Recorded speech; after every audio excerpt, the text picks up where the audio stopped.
ಆತ್ಮೀಯ ಪ್ರೀತಿಯ ಕುಟುಂಬ, ಆತ್ಮೀಯ ಸ್ನೇಹಿತರು, ಸಹೋದರ ಸಹೋದರಿಯರೇ, ಮಕ್ಕಳು ಮತ್ತು ಯುವಕರೇ, ನಾನು ಅಪೊಸ್ತಲ ಜಿಎಂ ತ್ರಿಲೋಕರಾಜನ್. ಇಂದು ಫೆಬ್ರವರಿ ಮೊದಲ ದಿನ, 2026ರ 2ನೇ ತಿಂಗಳು. ಇಂದು ರೂಪಾಂತರಗಳ ಪ್ರಾರ್ಥನೆ. ಇದೆಲ್ಲದಕ್ಕೂ ಭಗವಂತನ ವಿನಂತಿಯನ್ನು ನಾವು ಎಂದಿಗೂ ಸ್ವೀಕರಿಸುವುದಿಲ್ಲ. ಮಾರ್ಚ್ ತಿಂಗಳ ಚಳಿಗಾಲದ ಕಡಿಮೆ ಚಳಿಗಾಲದ ದಿನದಂದು ಏನು ಮಾಡಿದರು?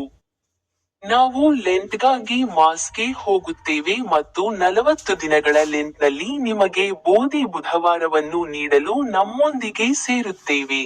ನಾವು ರೋಮನ್ ಕ್ಯಾಥೋಲಿಕರು ನಮ್ಮ ಹಣೆಯ ಮೇಲೆ ಕಪ್ಪು ಮಣ್ಣಿನ ಶಿಲುಬೆಯನ್ನು ಧರಿಸುತ್ತೇವೆ. ಮೊದಲ ಬೈಬಲ್ ಪದ್ಯ, ಫಿಲಿಪ್ಪೈನ್ಸ್ನ ಹೆಸರು ಅಧ್ಯಾಯ 4 ಪದ್ಯ 5. ನಿಮ್ಮ ಸೌಮ್ಯತೆಯು ಎಲ್ಲಾ ಮನುಷ್ಯರಿಗೆ ತಿಳಿದಿರಲಿ. ಕರ್ತನು ಹತ್ತಿರದಲ್ಲಿದ್ದಾನೆ. ಅರ್ಥ: ಭಕ್ತರು ಸೌಮ್ಯತೆ, ತಾಳ್ಮೆ ಮತ್ತು ದಯೆಯಿಂದ ಬದುಕಬೇಕೆಂದು ಪೌಲನು ಕಲಿಸುತ್ತಾನೆ. ಏಕೆಂದರೆ ಯೇಸು ಯಾವಾಗಲೂ ನಮ್ಮ ಹತ್ತಿರದಲ್ಲಿದ್ದಾನೆ. ನಮ್ಮ ನಡವಳಿಕೆಯು ಕ್ರಿಸ್ತನ ಪ್ರೀತಿಯನ್ನು ಪ್ರತಿಬಿಂಬಿಸಬೇಕು, ವಿಶೇಷವಾಗಿ ಕಷ್ಟಕರ ಸಂದರ್ಭಗಳಲ್ಲಿ. ಕರ್ತನು ಹತ್ತಿರದಲ್ಲಿದ್ದಾನೆ ಎಂದು ತಿಳಿದುಕೊಳ್ಳುವುದು ಸಾಂತ್ವನವನ್ನು ನೀಡುತ್ತದೆ ಮತ್ತು ಪವಿತ್ರ ಜೀವನವನ್ನು ಪ್ರೋತ್ಸಾಹಿಸುತ್ತದೆ. ಧ್ವನಿ ಬಲೂನ್ ಸಂದೇಶ. ನಿಮ್ಮ ಜೀವನವು ಕ್ರಿಸ್ತನ ದಯೆಯನ್ನು ತೋರಿಸಲಿ. ನೀವು ಮೃದುವಾಗಿ ವರ್ತಿಸಿದಾಗ, ಯೇಸು ನಿಮ್ಮಲ್ಲಿ ವಾಸಿಸುತ್ತಾನೆ ಎಂದು ನೀವು ತೋರಿಸುತ್ತೀರಿ. ನಮಸ್ಕಾರ ಪ್ರಾರ್ಥನೆ. ಕರ್ತನಾದ ಯೇಸುವೇ, ಸೌಮ್ಯತೆ ಮತ್ತು ತಾಳ್ಮೆಯಿಂದ ಬದುಕಲು ನನಗೆ ಸಹಾಯ ಮಾಡಿ. ನನ್ನ ಮಾತುಗಳು ಮತ್ತು ಕಾರ್ಯಗಳು ನಿಮ್ಮ ಪ್ರೀತಿಯನ್ನು ಪ್ರತಿಬಿಂಬಿಸಲಿ. ನೀವು ಹತ್ತಿರದಲ್ಲಿದ್ದೀರಿ, ನನ್ನನ್ನು ಮಾರ್ಗದರ್ಶಿಸುತ್ತಿದ್ದೀರಿ ಮತ್ತು ಕಾಯುತ್ತಿದ್ದೀರಿ ಎಂದು ಪ್ರತಿದಿನ ನನಗೆ ನೆನಪಿಸಿ. ಆಮೆನ್. ಕೊನೆಯ ಬೈಬಲ್ ವಚನ, ಕೀರ್ತನೆ ಅಧ್ಯಾಯ 29 ವಚನ 11.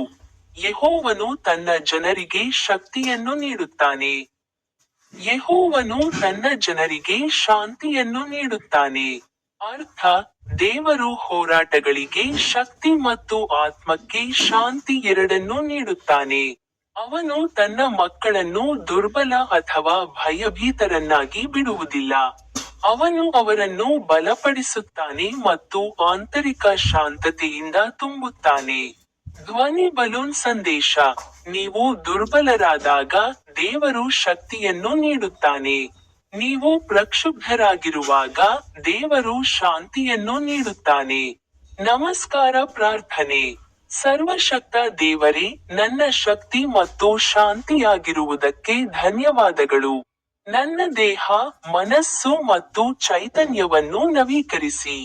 ಪ್ರತಿಯೊಂದು ಸನ್ನಿವೇಶದಲ್ಲೂ ನಿನ್ನ ಶಾಂತ ಉಪಸ್ಥಿತಿಯಿಂದ ನನ್ನನ್ನು ತುಂಬಿ, ಆತ್ಮವಿಶ್ವಾಸ ಮತ್ತು ನಂಬಿಕೆಯಲ್ಲಿ ನಡೆಯಲು ನನಗೆ ಸಹಾಯ ಮಾಡು. ಆಮೆನ್. ನಾವು ಪ್ರಾರ್ಥಿಸೋಣ. ಓ ತಾಯಿ ಮೇರಿಯ ರೋಸರಿ, ಓ ಪೋಪ್ ಲಿಯೋ 14ನೇ, ಓ ರಾಜ ಚಾರ್ಲ್ಸ್ 3ನೇ, ಇಂದು ಫೆಬ್ರವರಿ, ಇದು 2026ರ ವರ್ಷದ 2ನೇ ತಿಂಗಳು, ಮತ್ತು ಕರ್ತನೇ, ನಿನ್ನ ಪ್ರೀತಿಯಿಂದ ನಮ್ಮನ್ನು ತುಂಬಿಸಿ, ಕ್ಷಮಿಸುವ ಪ್ರೀತಿ, ಪುನಃ ಸ್ಥಾಪಿಸುವ ಪ್ರೀತಿ, ನಮ್ಮನ್ನು ಪರಿವರ್ತಿಸುವ ಪ್ರೀತಿ. ಆದ್ದರಿಂದ ನೀನು ನಮ್ಮನ್ನು ಪ್ರೀತಿಸಿದಂತೆ ನಾವು ಇತರರನ್ನು ಪ್ರೀತಿಸಬಹುದು. ನಾವು ಆಗಮನದ ಮೇಣದ ಬತ್ತಿಗಳನ್ನು ಬೆಳಗಿಸುವಾಗ ನಮ್ಮ ಕತ್ತಲೆಯಲ್ಲಿ ನಿನ್ನ ಬೆಳಕು ಬೆಳಗಲಿ.